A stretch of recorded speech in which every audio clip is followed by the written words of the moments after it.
ना कैसे भाजपा की साजिश है कुशवाहा जी को हराने की। नवा मोर्चा या फिर उपेंद्र कुशवाहा की जो पार्टी है, मुझे लगता है ये तमाम जो छोटे दल हैं इनको कहीं ना कहीं विधानसभा चुनाव में भारतीय जनता पार्टी दरकिनार करने वाली है, क्योंकि भारतीय जनता पार्टी निश्चित तौर पर भले ही इन दलों को जो है लोकसभा चुनाव में जोड़कर चल रही है, लेकिन आने वाले समय में मुझे लगता है कि जिस तरीके से भारतीय जनता पार्टी का इतिहास रहा है। नमस्कार, मैं नाज़मीन खान और आप देख रहे हैं SPN 9 न्यूज। राष्ट्रीय लोक मोर्चा अध्यक्ष उपेंद्र कुशवाहा जो एनडीए की तरफ से काराकाट लोकसभा सीट से चुनाव लड़ रहे हैं, क्या चुनाव लड़ने के बाद क्या भारतीय जनता पार्टी उन्हें दरकिनार करती हुई नजर आएगी? क्या एनडीए की तरफ से नीतीश कुमार की तरह हाल उपेंद्र कुशवाहा का किया जा सकता है? क्योंकि देखा जाए तो उपेंद्र कुशवाहा का जिससे मुकाबला है वो भोजपुरी के पावर स्टार कहे जाते हैं।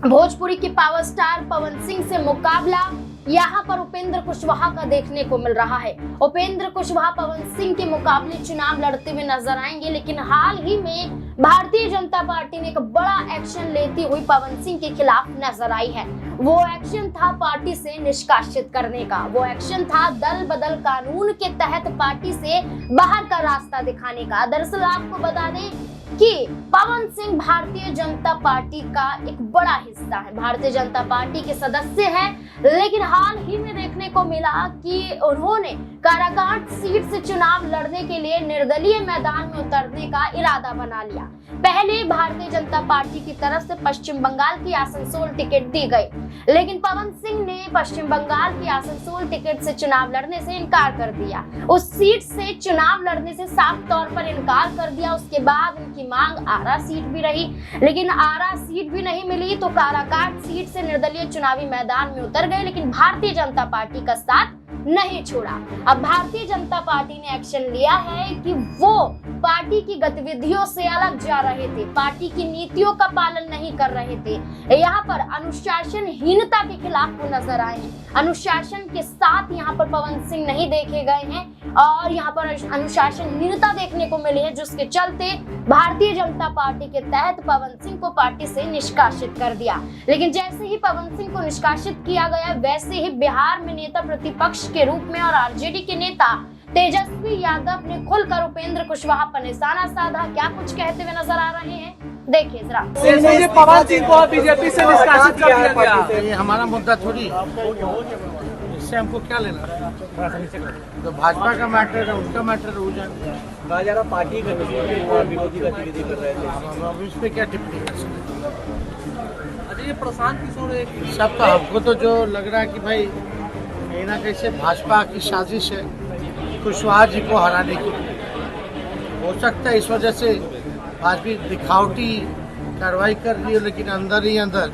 भाजपा के लोग जो कुशवाहा जी को हराने के लिए कर रहे हैं।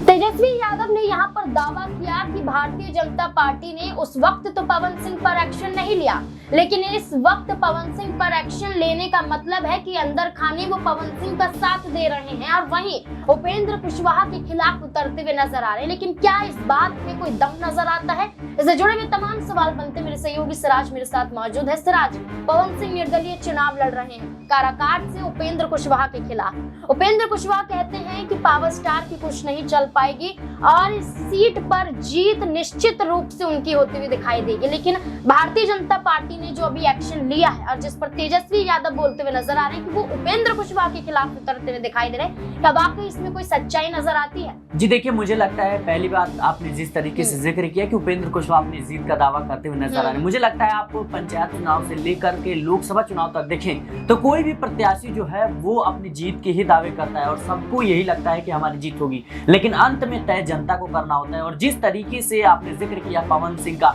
निश्चित तौर पर पवन सिंह की जो लोकप्रियता है वो बिहार में है और यही वो कारण है जिसकी वजह से उन्होंने भारतीय जनता पार्टी का टिकट जो था पश्चिम बंगाल से आसनसोल से, उस टिकट को ठुकरा दिया, क्योंकि उनका मानना साफ तौर पर था कि मैं जहां से रहा हूं, जहां पे कह सकते जहां की जनता से मेरा लगाव है, जहां पे मेरी पहचान है, वहीं से मुझे चुनाव लड़ना चाहिए, तभी जनता जो है वहां पे जानती है उनको और तभी वोट देगी। लेकिन आप सोचिए कि बिहार के लड़के को अगर आप आसनसोल भेज देते हैं तो निश्चित रूप से उनकी उतनी लोकप्रियता नहीं है और एक बिहारी होने के नाते अपनी बातों को बेहतर ढंग से समझाने या बुझाने का या वहां की संस्कृति, वहां के लोगों से मिलजुलने में काफी ज्यादा कह सकते हैं दिक्कतों का सामना करना पड़ेगा। और लोकसभा चुनाव में जिस तरीके से उपेंद्र कुशवाहा जैसे बड़े चेहरे से उनका मौका है, तो देखना होगा कि काराकाट सीट पर क्या कुछ होता है। लेकिन यहाँ पे काराकाट सीट पे देखें तो आप पचतरफा मुकाबला यहाँ पे देखने को मिल सकता है, क्योंकि AIM ने भी यहाँ पे जो है प्रियंका चौधरी को उतारा है, चंद्रशेखर आजाद ने मिथिलेश कुमार को उतारा है, तो और यहाँ से एनडीए के प्रत्याशी हैं, ऊपर से देखिए इंडिया गठबंधन भी है और निश्चित रूप से पवन सिंह भी निर्दलीय हैं। तो मुकाबला जो है वो काफी दिलचस्प है और काराकाट सीट जो है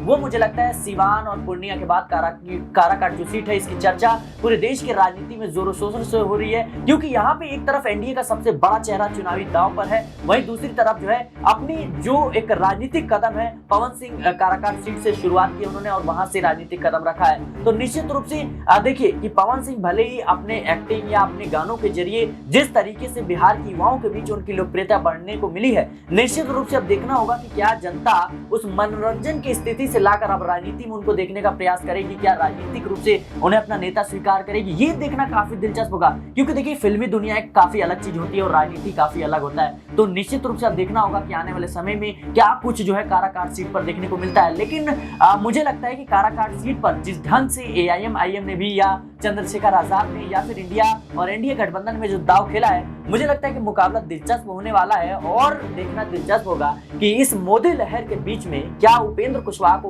वो मात दे पाते हैं या फिर नहीं, क्योंकि चर्चाएं लगातार इस बात की हो रही है कि पवन सिंह का जो पड़ रहा है वो काराकाट सीट पर भारी पड़ रहा है और जिस तरीके से जनता जो है उनके समर्थन में आ रही है और जनता जिस तरीके से उनके समर्थन में जुट रही है, ये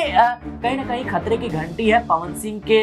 जो विरोधी हैं, एनडीए के खेमे हैं या फिर इंडिया गठबंधन के हैं, तमाम जो वहां से प्रत्याशी हैं उनके लिए भी, क्योंकि पवन सिंह को उतनी जद्दोजहद नहीं करनी पड़ रही है जिस तरीके से तमाम जो नामों का मैंने जिक्र किया, प्रियंका चौधरी हो या फिर मिथिलेश कुमार हो या फिर उपेंद्र कुशवाहा हो, हालांकि वो एनडीए का हिस्सा जरूर है, लेकिन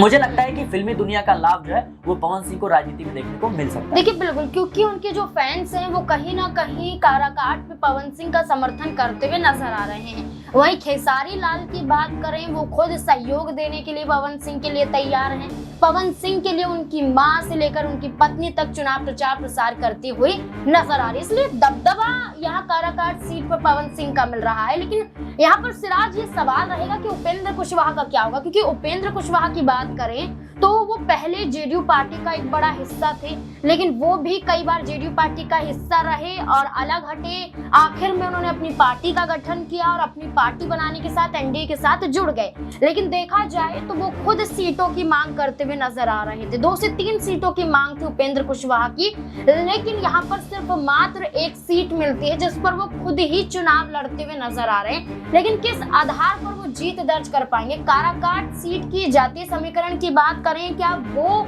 वहां पर फैक्टर उपेंद्र कुशवाहा के लिए फायदेमंद होगा या फिर पवन सिंह के लिए फायदेमंद साबित होगा? क्योंकि कहा तो ये जा रहा है कि राजपूत समाज से आने के बाद राजपूतों का वोट कहीं ना कहीं पवन सिंह को मिलता हुआ दिखाई दे सकता है। क्या लगता है उपेंद्र कुशवाहा जो जेडीयू पार्टी का हिस्सा थे लेकिन अपनी पार्टी बनाकर एनडीए का हिस्सा है, क्या कुछ ही वक्त में वो एनडीए का हिस्सा भी नहीं रहेंगे? क्या अलग हटने की फिराक में नजर आ सकते हैं? जी बिल्कुल, इसमें कोई दो राय नहीं है, क्योंकि जिस तरीके से अभी बिहार की राजनीति को अगर समझे तो वहां पे मुझे लगता है भारतीय जनता पार्टी ने बहुत बड़ा खेल कर दिया है। खासतौर पर देखें तो चिराग पासवान की पार्टी जो है उसके साथ, या फिर बात करें जीतन राम मांझी की हिंदुस्तान अवाम मोर्चा या फिर उपेंद्र कुशवाहा की जो पार्टी है, मुझे लगता है ये तमाम जो छोटे दल हैं इनको कहीं ना कहीं विधानसभा चुनाव में भारतीय जनता पार्टी दरकिनार करने वाली है। क्योंकि भारतीय जनता पार्टी निश्चित तौर पर भले ही इन दलों को जो है लोकसभा चुनाव में जोड़कर चल रही है, लेकिन आने वाले समय में मुझे लगता है कि जिस तरीके से भारतीय जनता पार्टी का इतिहास रहा है, इनकी पार्टी भी भारतीय जनता पार्टी में मिलती हुई नजर आई, या फिर इनके विधायक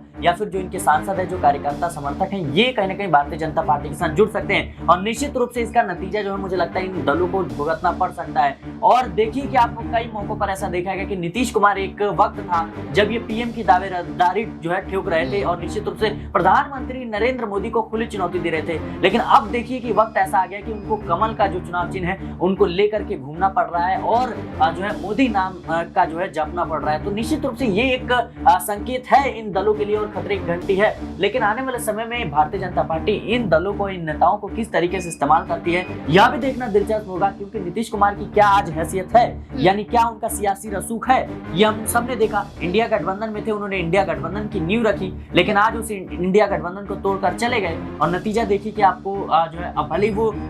इतनी ज्यादा सीटों पर 12 से 13 सीटों पर जो है चुनाव लड़ रहे हैं, लेकिन मुझे लगता है कि जो इस बार का चुनाव है उसमें नीतीश कुमार के फेरबदल का परिणाम जो है देखने को मिल सकता है और जनता जो है इस बात को बखूबी समझ चुकी है और जनता के बीच जो नीतीश कुमार की छवि थी वो कहीं ना कहीं धूमिल होती हुई नजर आ रही है और यही सारी चीजों जो है आने वाले समय में इन दलों के साथ भी देखने को मिल सकता है। देखिए बिल्कुल, क्योंकि जो आंकड़ा था जहां चुनाव लड़ने के लिए कितनी सीटों का यहां पर बंटवारा होना था वो भी तय हुआ, लेकिन नीतीश कुमार की पार्टी जो तीसरे नंबर की पार्टी कही जाती है बिहार में, वो कहीं ना कहीं तीसरे नंबर की पार्टी बनकर रह जाएगी। 16 सीटों पर चुनाव लड़ना और वहीं 17 सीटों पर चुनाव भारतीय जनता पार्टी का लड़ना, यही पर अंतर बड़ा देखने को मिल जाता है। लेकिन इसी के साथ साथ नीतीश कुमार के साथ कई बार अपमान हुआ है, भारतीय जनता पार्टी उनका इस्तेमाल करते हुए नजर आ रही है, ये बखूबी हमें देखने को भी मिला है। लेकिन उसी तरीके से तेजस्वी यादव का कहना कि उपेंद्र कुशवाहा के साथ भी कुछ ऐसा होता हुआ नजर आएगा, उपेंद्र कुशवाहा भी कहीं ना कहीं एनडीए से निकाले जा सकते हैं, तो इस बात में कोई दोहराए नजर नहीं आ सकता है। अब तेजस्वी यादव का कहीं ना कहीं पवन सिंह को समर्थन करना, उपेंद्र कुशवाहा के खिलाफ बोलना, ये दर्शाता है कि खेल अभी बिहार में बाकी है। अब देखना होगा कि काराकाट सीट पर आखिरकार किसकी जीत होती हुई नजर आती है। इस पूरे मुद्दे को लेकर आपकी क्या राय, कमेंट सेक्शन में जरूर बताएं। देखते रहे SPN9 न्यूज। धन्यवाद।